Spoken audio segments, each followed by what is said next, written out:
What if your past success is actually holding you back from reaching that next level? Here's what I mean.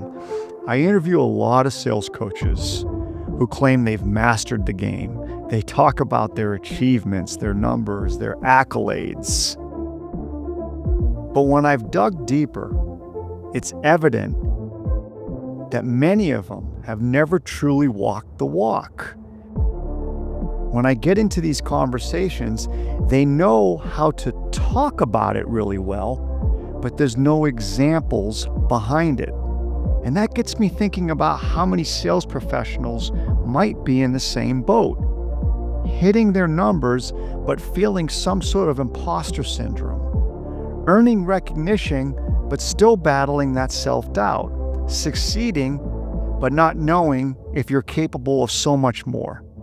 In this episode, Kristie shares the uncomfortable truth about what happens when the external and internal validation disappears. She opens up about her journey from successful sales professional to realizing she'd been relying on the external validation throughout her career to motivate her, and she had hit a wall. You'll learn exactly how she confronted the mindset challenges that were masquerading as experiences, and why examining your triggers and thought patterns, even if it means going backward first, is the only way to break through to that next level. If you're ready to change your relationship with imposter syndrome and needing validation from others, this is a conversation you can't afford to miss. Let's get started.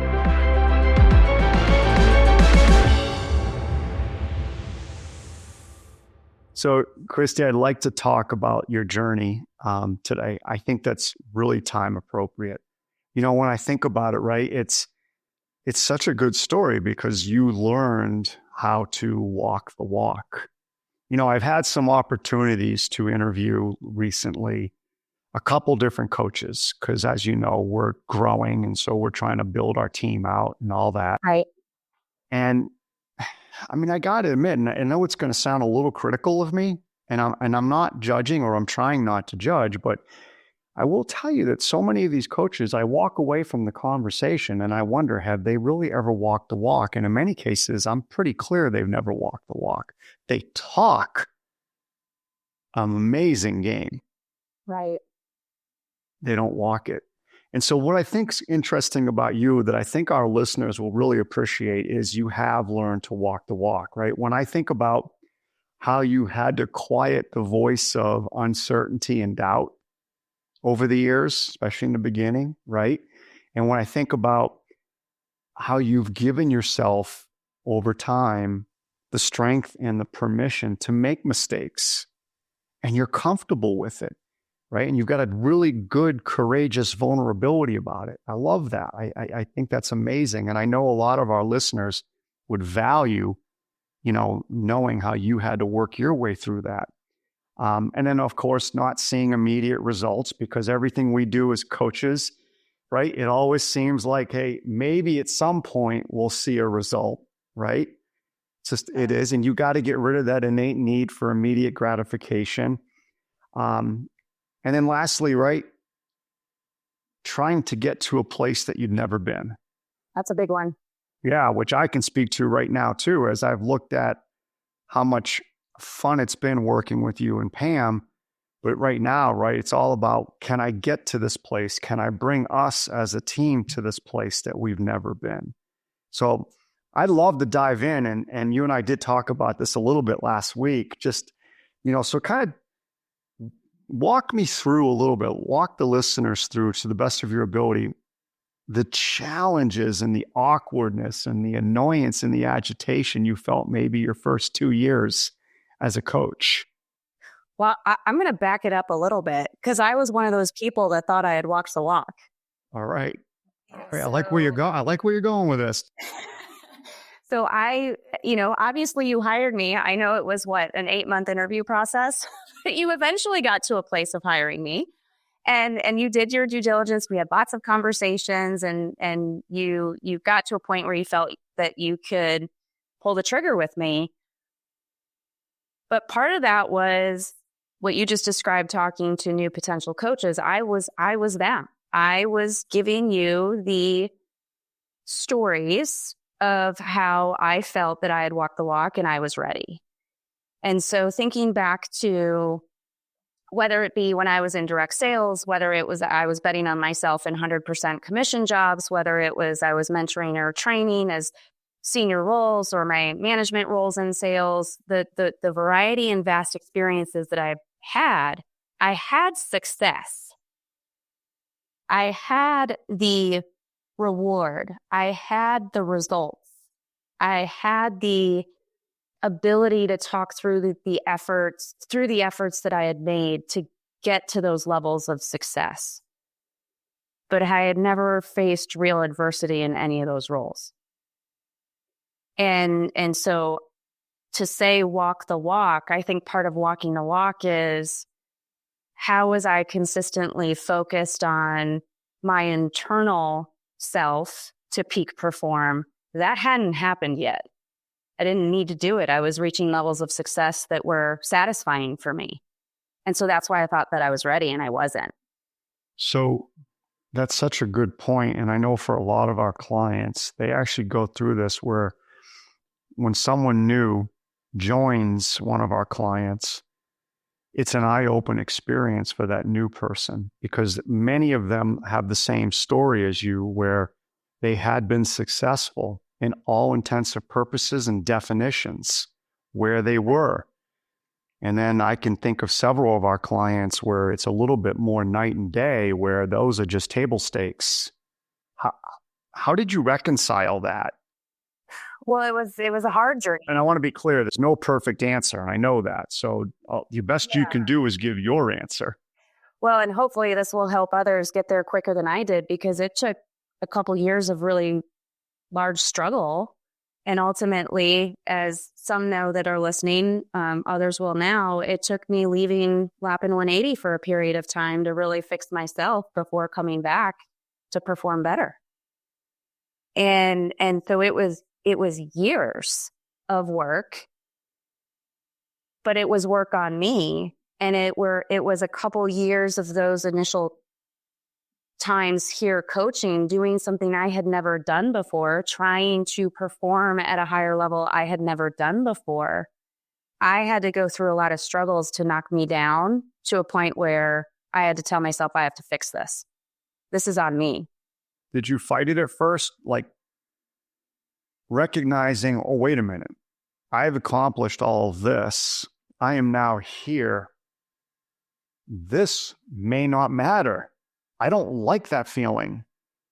I have had success, but for some reason, it may not matter of where I am. Did you go through that, like that fight, like in your head? Like Absolutely. So to give a little bit more context as what my struggle was and where my head was in the first couple of years with Lappin, where I transitioned from being the sales professional or leading sales professional and transitioning into coaching very high level sales performers to try to then get to even more success and higher levels of success.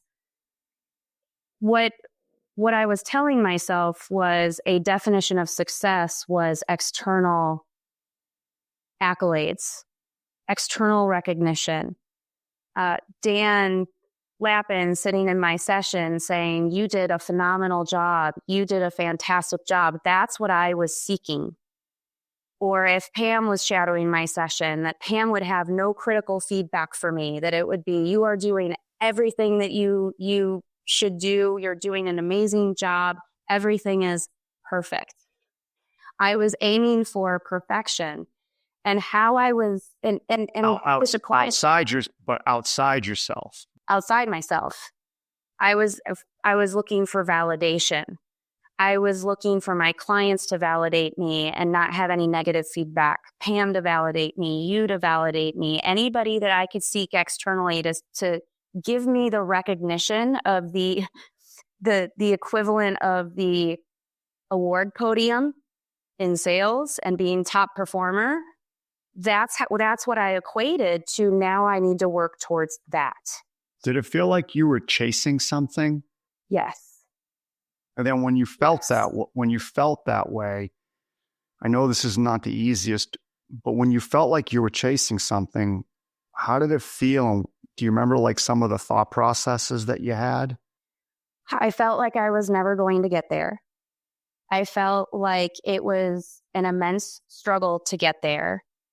And I kept focusing on the wrong things to get there. So what I would start to draw from and pull from, if I were doing a session with a client, my prep was all with the mindset of, how would Dan say this? How would Pam say this? What is the client going to like to hear from me?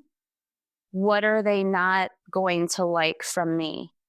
What can I do to put myself into a place on executing the session where they're going to think it was, I'm going to use the word again, perfect. None of that is fair. None of that is realistic. And quite frankly, none of that is right for peak performance. And so I would practice and I would do the hard work. I would stay up and practice out loud and in my head how I was going to communicate different aspects of our philosophy and different experiences and techniques, but none of it was mine. It was all someone else's. I was trying to make mine.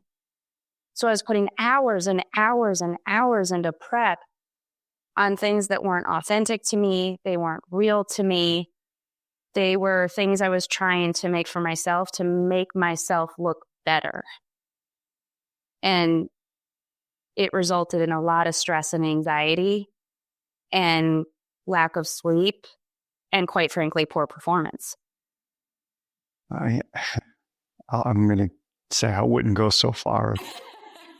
Maybe not my best performance. Let's clarify that then. It wasn't my best. It was not my best.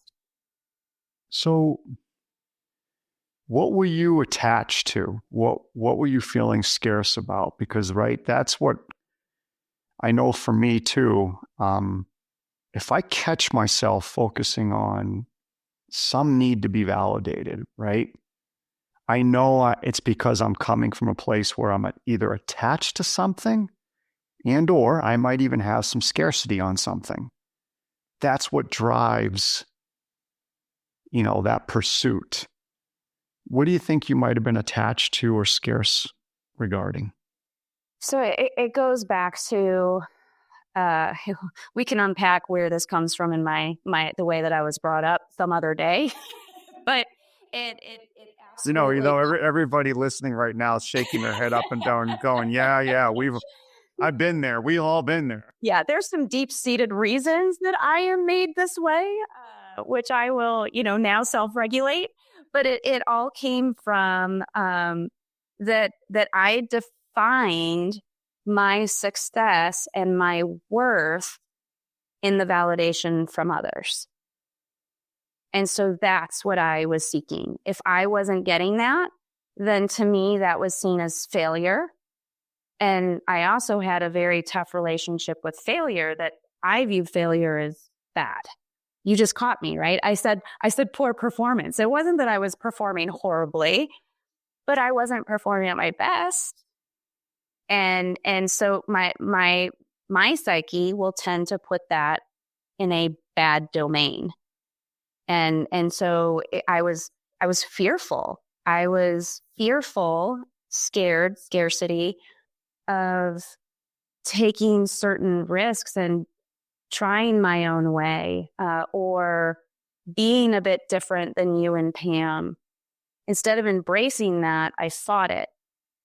And I was afraid to be myself. I was afraid to take some of those risks in those sessions and do different things because I was fearful you wouldn't like it, Pam wouldn't like it, or the clients wouldn't like it,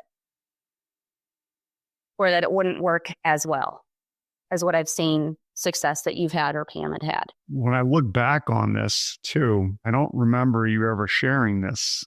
That's on me. That's another second huge piece. I kept it all inside. And I know Pam and I know we both wish we were more astute in the moment where we would have recognized it because, we both knew you could kill it. We both knew you were going to be amazing. Just looking back, I didn't recognize you were having that internal battle, and that's on us. Yeah. Well, again, not your responsibility. As an individual and professional, it's my responsibility to share that struggle, to see how and if you can help. And I wasn't willing to put that out there, again, out of fear. My own association of fear that you might have an issue, that I wasn't feeling confident, which is stupid. Was there ever a moment where you felt it, and you felt it so much that you were like, okay, this can't continue. Something's got to give. I got to fix. Something has to happen. Yeah, there were a couple moments, and to say that you and Pam weren't astute to recognize it, I also think isn't fair to you guys. You guys did recognize it. You just couldn't put your finger on it. And I don't think you really knew what it was because I wasn't communicating it, but you were sensing that I wasn't my authentic self in sessions. That was some of the feedback that I had received from both of you, that like, we're not seeing the real Kristie when you're out in front of a client. We're seeing this robotic, scripted person. And so you were seeing the symptoms of the core illness of my mindset that was affecting all of my actions and results. But without me telling you what that core was, and quite frankly, I didn't really know what it was until I left, that and got the, well, I shouldn't say I made the effort to really dive in to say, why did that happen? Why did I get to that point where I felt like I had to leave an organization or leave a job? It was really leave the role, leave the job, because I love you guys, your family. Why would I leave that with this perception that I wasn't able or I wasn't performing as I could or should? And so, yeah, I felt that struggle, and it would peak in certain high stress situations that I would put on myself, like the value that I placed on a speaking engagement, or if one client was contributing more revenue than another, I would put these silly pressures on myself of where I had to perform better and where I had to change, when really I just had to have a different mindset and the same process for everything. That's what I found. When you look back on that journey, how much could you, without going into details, how much could you equate to what you were taught growing up, environment-wise, nurture-wise? It was I would say, if I had not gone deep into why I was having this thought process, why I had these fears, why I was seeking validation, if I didn't go deep into where that came from in my childhood times, I probably couldn't have solved for it. So I'm so glad you shared that, Kristie. Thank you. Because I'm the same way. I didn't want to lead you and but I'm the same way, where the biggest advancements or the leaps that I've been able to make is because I had to do some dissection on childhood, on upbringing, on what were the lessons I observed and what was I taught.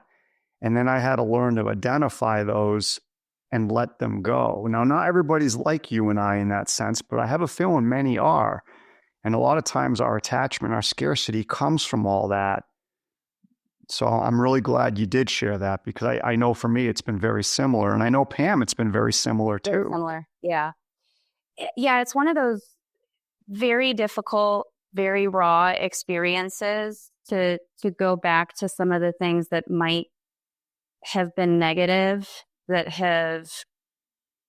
the positive is it's created who we are today. I think I'm able to do things because of that, that maybe I couldn't have done if I hadn't gone through some of those things.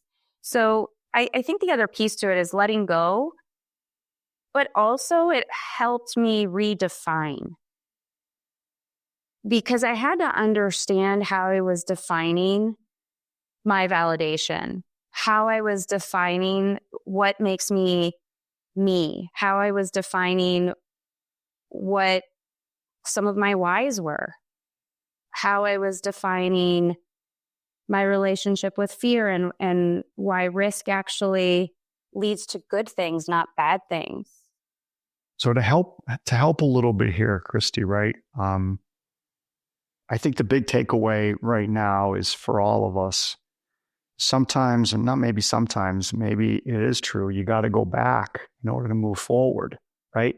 Yeah. You have to come to that recognition of those things. And do they serve you? What was the origins of them? Were you really in control? Were they put on you? And do you really need to take them forward with you? Right? Right. So here's a question, though. Can you share how your mindset started to change? Because there's a deliberateness there. And I think that's what a lot of times our audiences miss. This is not a random effort or process. Are there some examples of the deliberateness that you started to actually recognize your mindset and move off of scarcity attachment, past experiences, past identity definitions to where you wanted to go with it? Yeah. So the first through because I didn't recognize it in the moment those first couple of years. And so what the result of that was anxiety, severe anxiety. So that was step one of I was having physical manifestation of the stress because of the scarcity and the attachments. And so the first step that I had, and what really helped me was, okay, process it, learn from it. Where is this coming from? We just talked through that. We got to understand where it's coming from so we can then start to redefine it. But step one was I had to recognize when my stressors were firing immediately instead of chronic, my triggers. Yep. So it was a very acute sense of when my heart rate would go up, when I would get flushed. I'm a sweater. When I sweat. So these, my breathing rate, the feeling of tension and anxiety in my chest and my stomach, I was so in tune with the physical acute stressors, triggers, that created the timeout for me to say, hold on, slow down, hold on. Yep. And this is your past. This is your past mindset firing. This is where you are learning you don't want to be. and then that's why the redefining was so important for me, because then I could tell myself the new definition of what I can control, what's really important for the work that I'm doing, how I'm going to demonstrate my capabilities in my own way and for others, that it's not about Pam Banner or the client in terms of what they might say about me. It's what I'm doing in this moment that best serves the person in front of me. All right. So stop. So stop there. That's key. That's key. What I heard you say is, and I want to just help the audience recognize this, is that first off, you started to understand your triggers because you would feel first, like we all do, and you would feel, okay, something's off here. Yes. Then you would, in that moment, recognize what the voices were saying to you in that moment. And they were reverting to the typical attach, scarce, validate, be cautious, don't sound or say something stupid, right? Right. You got to, right. You went to that stuff that would add more pressure to you in that moment, right? Like, hey, you need to sound profound here. You need to be sharp here. You need to get this right. Kind of like those voices. What are they going to think? Right. Don't. Yep. So then you were able to stop it, but then you were able to move to, and what I heard specifically was, it's okay. This is about them. This is about their experience. Yeah. This is not about me being perfect, profound, correct. It's not about that. That's what I heard. Yep. You're in my head, Dan. Yeah, it was recognize the trigger, take the time out. And I actually do a physical breath when that happens, and then reframe what I'm telling myself, which is actual truth versus the lies, essentially, I was telling, or mistruths that I was telling myself before. Those things weren't true. And so reminding myself of the truth. And the other thing is too, that part of that tapping into my abundance in those moments is that's when I can flash a visualization of the pictures you guys have all seen, the pictures of where I live and the mountains in Montana, and really put myself in those spaces where I'm on the mountaintop. I can smell the air, see the sights, feel my husband beside me. Like I am in that moment. Or sometimes it's my grandkids where I picture holding them or playing with them, and that's abundance for me. That's how I tap into my abundance, to calm myself down, to say, this is not as big of a deal. This moment is not as big of a deal as you're making it out to be. The important things are the things I'm visualizing. You are going to be okay. Even if they throw me out of the room right now, you are going to be okay. You have the things that are important. Yeah. And I have to tell myself that. What's interesting, and the self-talk, right? You strengthen it, and the abundance visualization is so important, because I know that there are several individuals that we coach, and there's more, but I can think of a few stories in particular where they do the same thing. When they're in a heated, kind of pressure-filled conversation with a prospect or a client, one of the things they remind myself is, hey, when this is over, I get to go home. I get to see my family. All right. It's not going to change me and my family. It doesn't mean they don't want to have a productive discussion in that moment. It doesn't mean they don't want to handle the pressure with poise. But what they do is they take the pressure off themselves by doing what you do, which is reminding themselves of, at the end of the day, what is really, really, really important in their life. Yeah. What are those moments? What are those memories? What are those experiences? That's what counts. And they're able to do that just like you had shared. Yeah. And nothing's going to take those things away. I have those things. I know what's funny is, you still hear about these things, right? Like, well, how do you get really good at asking questions? And how do you get really, really, really good at communicating to that prospect that you're the right choice? Or how do you get them to see your value? And how do you get them to want to do business with you or buy into and trust your competency? And they have all these questions, yet they're trying to solve the symptom. Yep. All of that is because there is some form of attachment and scarcity going on that's preventing them from truly hearing what's happening, calming themselves down, and learning how to turn into and ask more questions. And it's just what, again, that's what's very interesting about what you're sharing about your journey, is that you had to learn to walk that walk too. Yeah. I just wish it didn't take me as long. Yeah. So go to trust, Kristie. Go to trust. What I mean by that is this is the part that everybody knows who works with us. You have to learn to trust, quieting down that voice of uncertainty. You have to learn to trust, quieting down that voice of doubt who loves to grab the mic, jump on stage and go, hey, hold on now. Don't ask that. No, hold on here. What if you make a mistake? What if you say something stupid? What if you look silly? No, you can't do that. No, we're gonna go with what's tried and true. Somehow you learn to shut that voice up, or at least minimize it, and trust it. How did you learn to trust it? I wish I had a better answer, but the real answer is I had to hit bottom. What does that mean for you? Like, what was that experience, if you can share? For me, a little bit in terms of what we talked about those first couple years of the stress that I was feeling, the lack of sleep, the effect it was having on my personal relationships because I was always just bound in stress. The quite frankly, I had a panic attack in front of a client. That was a direct result of scarcity and attachment, and me, like I just blacked out. I just blacked out because it had reached its highest point where my body was just saying, you can't do this anymore.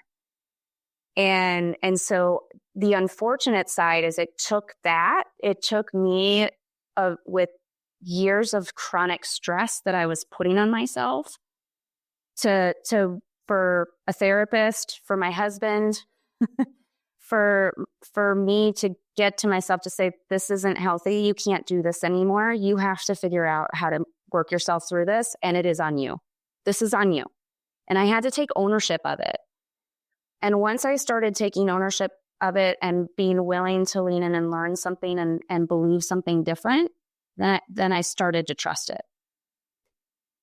But I really hope that people don't have to hit rock bottom to get there like I did.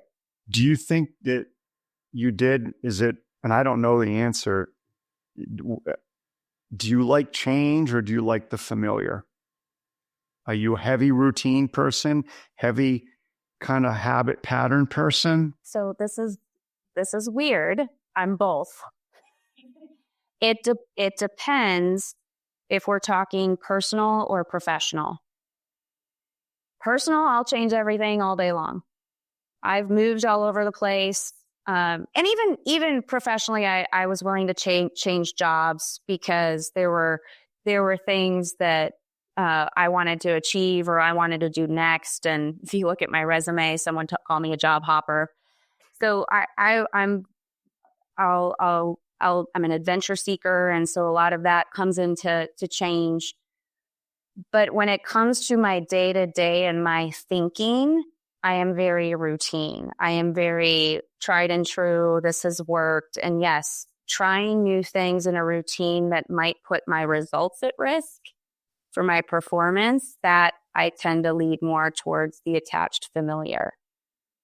Yeah. And that's not uncommon for all of us. And it can vary on where that shows up. But that's just an example of just the mindset gets so powerful, right? Where it's time to make that decision. Do I ask the question? Do I not? Right? Do I send the email? Do I not? Right? Do I call this person out? Do I not? Right? The list goes on. And in that moment, right, that one voice who's used to grabbing the mic, which is the voice of scarcity and attachment and self-doubt, they leap on that stage and they grab it so quickly. And sometimes we don't even know how fast they grab it. And we just think that, okay, that's what I need to do. I need to pull back. I need to stop. I need to be cautious, right? I need to be careful here. Where, no, maybe not. Maybe you should let the other voice speak a little and maybe let that other voice grab the mic. Well, and you're verbalizing it great with the in the moment shift. And super powerful. The other piece is the effect that the effect your mindset can have on what you're preparing, what you're practicing. Sure. What you're motivated by or demotivated by to go in and do, whether it be a conversation, whether it be a meeting, whether it be that email that you mentioned sending. So it affects everything. It affects every decision we make on what we're prepping, how we're prepping, what we then go in there to do, and then what we're prepared or not prepared to do in the clutch moments. And then even after, what we're labeling as a good execution or a bad execution could be completely off because of how we're thinking about it on an outcome basis or a fear basis. and not really being objective in how we're determining what was good or bad. And then you put that on repeat.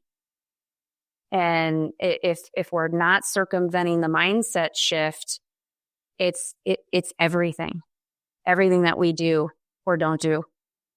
So let's pretend you got an audience of 5,000 people in front of you. Okay. For you, Dan, not for me. I prefer the smaller crowds, but let's pretend, right? okay.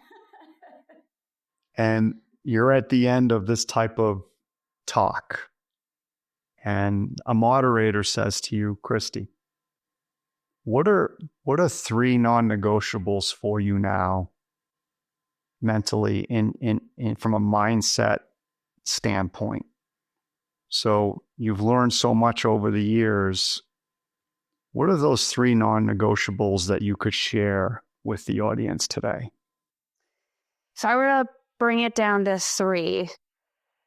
I think number 1 is I am the one that determines my value. Number 1. I am the judge of my value. I am the judge. Am I doing my best or am I not doing my best? That's completely defined by me. Nobody else defines that, no matter what. So yeah, that would be my number 1. My number 2, and I think this has come from trusting myself through this growth process and experimenting. But number 2 is this is more fun. It's more so when I am my authentic self. And when I allow myself to be vulnerable, and when I allow myself to put it out there and give it my all, and with no restraint on worrying what other people are thinking, I do better and it's more fun. So I'm being myself.